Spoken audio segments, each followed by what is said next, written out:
আসসালামু আলাইকুম ওরহমতুল্লাহি ওবরাকাতুহ। সুপ্রিয় দর্শক ও শ্রোতা মণ্ডলী, এই মুহূর্তে যারা আমার সাথে এই লাইভ প্রোগ্রামে শরিক আছেন, আমাকে শুনছেন ও দেখছেন, দেশ ও প্রবাস থেকে সকল ভাই ও বোনদেরকে আমি স্বাগত জানাচ্ছি আমাদের এই লাইভ প্রোগ্রামে। আজকের বাংলাদেশের চলমান উদ্ভূত পরিস্থিতি নিয়েই মূলত আমার এই লাইভ বক্তব্য। প্রিয় দেশবাসী, আপনারা সকলেই জানেন যে বর্তমানে বাংলাদেশ একটি ভয়াবহ ক্রান্তিকাল অতিক্রম করছে। বন্যার পানিতে প্লাবিত দেশের বিস্তীর্ণ অঞ্চল, ভারত থেকে ধেয়ে আসা বানের পানি ভাসিয়ে নিয়ে গেছে বহু জনপদ, বহু মানুষ এবং বহু মানুষের স্বপ্ন। দেশের বৃহত্তর নোয়াখালী অঞ্চল এবং সে নোয়াখালী, ফেনী, চাঁদপুর, কুমিল্লা সহ বিস্তীর্ণ অঞ্চলের ভেসে যাওয়ার সংবাদ আমরা সকলেই জানি। ইতিমধ্যে গত একদিন বা দুদিনে এই বানের পানি বা বন্যার করাল গ্রাস আরো বহু বিস্তীর্ণ অঞ্চল পর্যন্ত ছড়িয়ে গেছে। চট্টগ্রামেরও বেশ কিছু অঞ্চল এবং বৃহত্তর সিলেটের বেশ কিছু অঞ্চল নতুন ভাবে প্লাবিত হচ্ছে। এহেন পরিস্থিতিতে দেশের সকল পেশা ও শ্রেণীর মানুষ, ধর্ম বর্ণ নির্বিশেষে সকলেই এখন বানভাসী এই মানুষের সাহায্যার্থে এগিয়ে আসছেন। আজকে আমরা রাজধানী ঢাকায় যে অভূতপূর্ব দৃশ্য আমরা দেখেছি, যে সকল শ্রেণীর মানুষ, তরুণ এবং শিশুরা পর্যন্ত তারা মানুষের সাহায্যার্থে যার যার সামর্থ্য নিয়ে তারা কাজে নেমে পড়েছেন। সম্ভবত আজকে বাংলাদেশের প্রতিটি মসজিদে জুমার পরে বা জুমার খুতবায়, জুমার আলোচনায় ইমাম ও খতিব সাহেবগণ এই বিষয়ে আলোচনা করেছেন এবং জুমার পরে প্রায় সকল মসজিদের সকল মুসল্লিগণ বানভাসী মানুষের সাহায্যার্থে তারা তাদের অর্থ সংগ্রহ করার যে আহ্বান ছিল সেই আহ্বানে তারা সাড়া দিয়েছেন। পাড়ায় পাড়ায়, মহল্লায় মহল্লায় চলছে বিভিন্ন প্রকার ত্রাণ কার্যক্রম। নগদ অর্থ থেকে বিভিন্ন বিষয়ের বিভিন্ন প্রয়োজনীয় এই বস্তু এবং সামগ্রীর যে কালেকশন বা সংগ্রহকরণ অভিযান চলছে।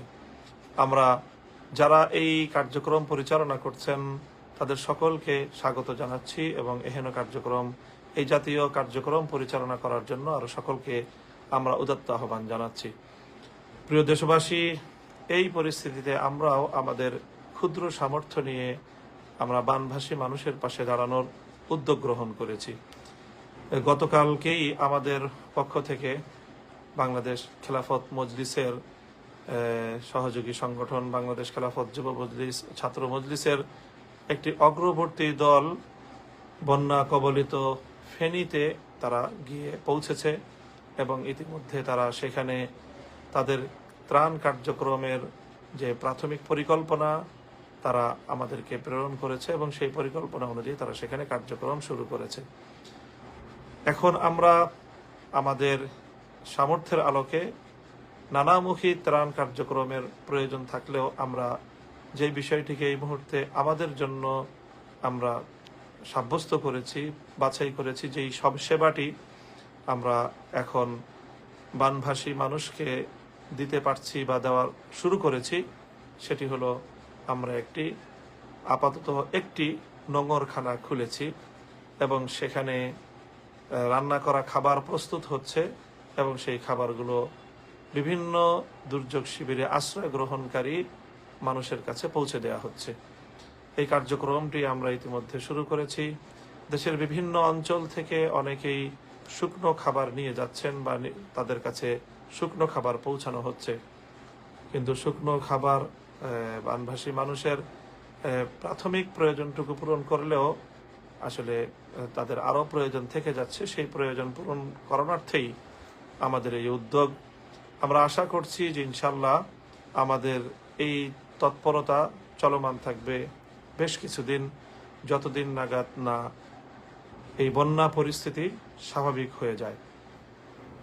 প্রিয় দর্শকবৃন্দ, আমরা এ পর্যায়ে আপনাদের সকলের কাছে আমাদের এই তৎপরতার সফলতার জন্য আমরা যেন সফলভাবে আমাদের এই তৎপরতাটুকু পরিচালনা করতে পারি, সেজন্য আপনাদের সকলের কাছে দোয়া কামনা করছি এবং সেই সাথে সহযোগিতাও কামনা করছি। ইতিমধ্যে অনেক বিত্তশালী ভাই ও বোনেরা আমাদের ত্রাণ ফান্ডে তারা অর্থ দিয়ে অংশগ্রহণ করেছেন। তবে আমাদের কার্যক্রম আমরা ধীরে ধীরে আরো বৃদ্ধি করার পরিকল্পনা নিয়েছি, সেজন্য আমাদের আরো অর্থের প্রয়োজন। আমি গতকালকে একটি পোস্টে উল্লেখ করেছিলাম এবং পোস্টে আমি 2টি নম্বর দিয়েছিলাম, মোবাইল নম্বর যোগাযোগ করার জন্য। সেই 2টি নম্বর যাদের কাছে রয়েছে, আমাদের 2জন দায়িত্বশীল ভাই, তারা দুর্গত এলাকায় অবস্থান করার কারণে, সেখানে বিদ্যুতের সমস্যা ইত্যাদির কারণে সেখানে মোবাইল ফোন ব্যবহার করাটাই অনেকটা কষ্টসাধ্য ব্যাপার হয়ে দাঁড়িয়েছে। এজন্য অনেকেই তাদের মোবাইল নম্বরে খুঁজে পাচ্ছেন না। অনেকেই ইতিমধ্যে আমাকে এই বিষয়ে ইনবক্সে অবহিত করেছেন। এজন্য আমরা আজকে এই লাইভ প্রোগ্রামের ক্যাপশনে আরো 2টি নম্বর আমরা যুক্ত করে দিয়েছি। আশা করছি এই 2টি নম্বরে আপনারা আমাদের দায়িত্বশীলদেরকে খুঁজে পাবেন এবং আপনারা চাইলে তাদের সাথে যোগাযোগ করে আপনারা সেখানে ত্রাণ কার্যক্রমে অংশগ্রহণ করতে পারবেন। সেই সাথে আমি বাংলাদেশ খেলাফত মজলিস ও তার সহযোগী সংগঠনগুলোর সারা দেশের সকল নেতাকর্মীদেরকে আমি আহ্বান জানাচ্ছি যে আপনারা সারা দেশব্যাপী ত্রাণ সংগ্রহ ও ত্রাণ কার্যক্রম পরিচালনা করুন এবং সেই ক্ষেত্রে আপনারা আমাদের কেন্দ্রের সাথে যোগাযোগ রক্ষা করে এবং আমাদের যে ফেনীতে যে ক্যাম্প স্থাপন করা হয়েছে, যেখান থেকে আমরা নোংরখানা পরিচালনা করছি, সেখানে আপনারা যোগাযোগ করে আপনাদের ত্রাণের কার্যক্রম সেটাই সেই আমাদের ফেনীর কেন্দ্রকে কেন্দ্র করে আপনারা আপনাদের ত্রাণ কার্যক্রম পরিচালনা করলে মানুষের জন্য অধিক উপকারী হবে ইনশাআল্লাহ, আশা করছি। এই মুহূর্তে আসলে আমরা সেই বন্যা দুর্গত এলাকার মানুষের সব প্রয়োজন পূরণ করতে পারছি না। এই মুহূর্তে যে একটি বিশেষ এবং বড় ধরনের প্রয়োজন ছিল, সেটি হলো আটকে পড়া মানুষকে উদ্ধার করা। তো এই বিষয়ে আমাদের অগ্রবর্তী এবং অনুসন্ধানী দল আমাদেরকে যে প্রতিবেদন দিয়েছে, আমাদেরকে যে সংবাদ তারা অবহিত করেছে, সেটি হলো আসলে মানুষকে উদ্ধার করার কার্যক্রমটি বেশ ঝুঁকিপূর্ণ এবং অনেক কষ্টসাধ্য ব্যাপার। এমনকি সেই ঝুঁকি থাকার কারণে সেখানে আইন শৃঙ্খলা রক্ষাকারী বাহিনী, বিশেষ করে এই বন্যা আক্রান্ত মানুষের সেবায় নিয়োজিত আমাদের সশস্ত্র বাহিনী, আর্মির সদস্য ভাইরা, তারা অনেককেই উদ্ধার তৎপরতা পরিচালনা করতে বাধা দিচ্ছে। কারণ হলো সেখানে বানের তীব্র স্রোত থাকার কারণে অনেকে উদ্ধার করতে গিয়ে নতুন নতুন বিপদে আক্রান্ত হচ্ছে। তো এই সকল কারণে যারা দক্ষ এবং অভিজ্ঞ, এই স্রোতের উল্টো দিকে পথ চলে বা স্রোতের মধ্য দিয়েও বোট অথবা ইঞ্জিন চালিত নৌকা চালিয়ে যারা অভ্যস্ত, সেই ধরনের দক্ষ লোক এবং জনবল ছাড়া উদ্ধার তৎপরতা পরিচালনা করাটা খুবই দুঃসাধ্য এবং ঝুঁকিপূর্ণ একটি ব্যাপার হয়ে দাঁড়িয়েছে। এজন্য যারা যে কোনোভাবে কোনো দুর্যোগ শিবিরে বা শহরে আশ্রয় নিয়েছে, ফেনী সহ প্লাবিত অঞ্চলের শহরগুলো এই মুহূর্তে মানুষের খাদ্য এবং পান করার যে সুপেয় পানি, সেটারই তীব্র সংকট সেখানে দেখা দিয়েছে। এজন্য আমরা সেখানে রান্না করা খাবার এবং পানি, বিশুদ্ধ পানি পান করার পানি সরবরাহ করার উদ্যোগ নিয়েছি এবং যারা বন্যা দুর্গত এলাকায় যাচ্ছেন তাদের অবগতির জন্য জানাচ্ছি যে আপনারাও এই পান করার বিশুদ্ধ পানি এবং পানি বিশুদ্ধকরণের যে ট্যাবলেট রয়েছে, সেই জাতীয় ট্যাবলেটগুলো আপনার সঙ্গে নিয়ে যাবেন। সেই সাথে সেখানে বন্যার পানি, বানের পানি বাহিত বিভিন্ন যে রোগ, সেই রোগও অনেক মানুষের মধ্যে, বিশেষ করে শিশুদের মধ্যে সেই রোগ সংক্রমিত হচ্ছে। সেজন্য প্রাথমিক চিকিৎসার যেই সকল ঔষধগুলো, জ্বর হলে অথবা ডায়রিয়া হলে এই জাতীয় ঔষধ এবং এর যেই প্রয়োজনীয় উপকরণ, সেগুলোরও ব্যাপক চাহিদা রয়েছে এবং প্রয়োজন রয়েছে। স্যালাইনের ব্যাপক চাহিদা এবং ব্যাপক প্রয়োজন রয়েছে।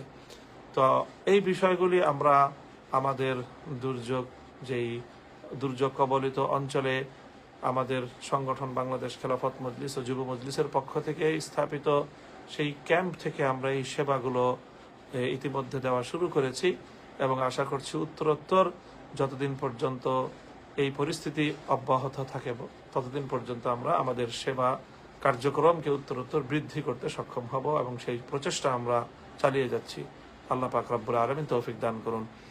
প্রিয় দেশবাসী, আমি আবারও সকলের কাছে এই আহ্বান জানাবো যে এই পরিস্থিতিতে আমরা বানভাসী মানুষের জন্য দোয়া করব।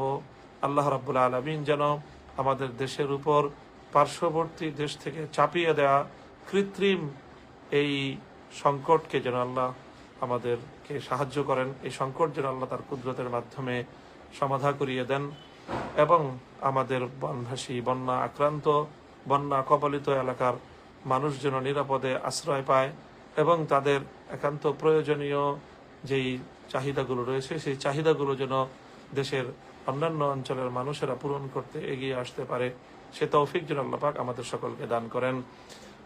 তো আমি আবারও সকলের প্রতি উদাত্ত আহ্বান জানাচ্ছি, প্রত্যেকে যার যার জায়গা থেকে আপনারা বানভাসী মানুষের পাশে দাঁড়ান। বিপুল পরিমাণ যে নগদ অর্থ সংগৃহীত হচ্ছে, এই সংগ্রহিত অর্থগুলো যেন আমানতদারির সাথে এবং দায়িত্বশীলদের মাধ্যমে যথাযথ প্রক্রিয়ার মাধ্যমে যেন সেখানে প্রকৃত ক্ষতিগ্রস্ত মানুষের দোরগোড়ায় যেন এই অর্থের সহযোগিতা যেন পৌঁছে, সে ব্যাপারেও সকলে সচেষ্ট থাকবেন এবং সে ব্যাপারে আপনারা সকলেই সতর্ক থাকবেন। যার তার কাছে এই অর্থ যেন না পড়ে এবং কোনোভাবেই এই দুর্যোগ কবলিত মানুষের সাহায্যার্থে প্রদেয় অর্থ এর যেন কোনো ধরনের খেয়ানত না হয়, এই বিষয়ে সংশ্লিষ্ট সকলকে আমি সতর্ক থাকার জন্য উদাত্ত আহ্বান জানাচ্ছি।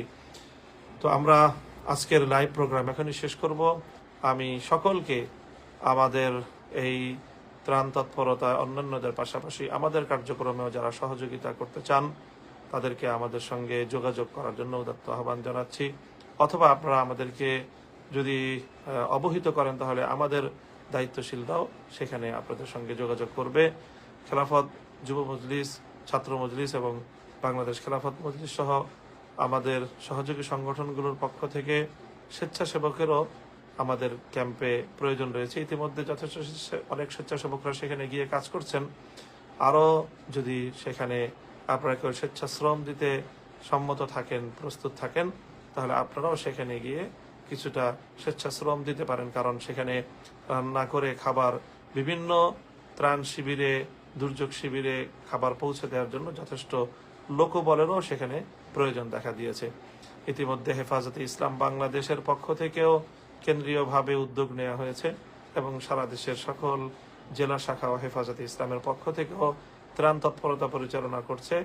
আমরা যে কোনো নির্ভরযোগ্য কর্তৃপক্ষের মাধ্যমে দেশবাসীকে আহ্বান জানাচ্ছি এই চলমান ত্রাণ তৎপরতায় অংশগ্রহণ করার জন্য। আল্লাহ রাব্বুল আলামিন আমাদের দেশকে সকল ষড়যন্ত্রের হাত থেকে হেফাজত করুন।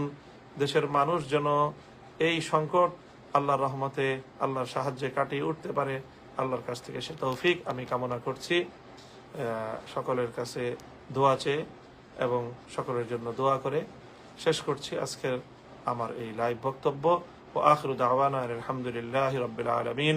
আসসালামু আলাইকুম ওয়া রাহমাতুল্লাহ।